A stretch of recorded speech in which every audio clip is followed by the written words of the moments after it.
For the project, what I have over here are two different type of sandpaper. This one is a 220, that one is 150.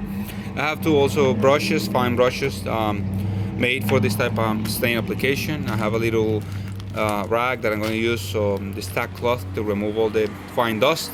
I also have some other pieces of rags just to have it to clean around and stuff like that.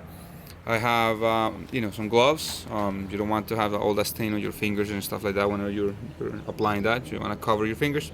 Also have some mineral spirits to clean around the oils or whatever are on the surfaces. In this case, I have some little, marks that I may need to use that for.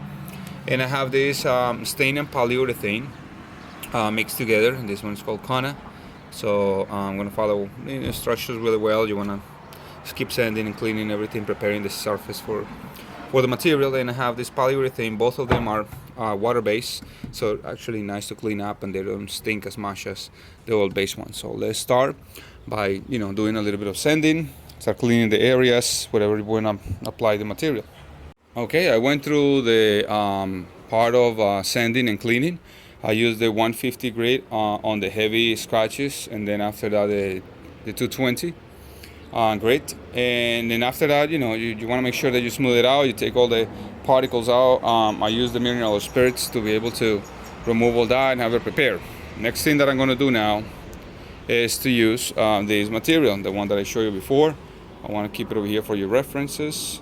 All right, there it is. That's the company that I got it from, and actually this thing was sold in Home Depot.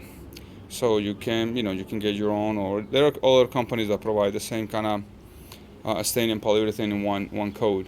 So I'm going to start with the two brushes, the small one obviously for the smaller areas, and the big one for the areas that you want. Follow that. You want to make sure that you give some good strokes, and try to maintain as I will say as precise as possible, because the material is a little challenging to work with, and sometimes, and I'll show you in a moment. Okay, so I applied the first coat of the polyurethane with stain. And what I'm going to do here in this one, that I haven't done anything, is to show you how normally I do that. And it's that I try to follow the wood grain. In this case it's vertically, in this case it's horizontally.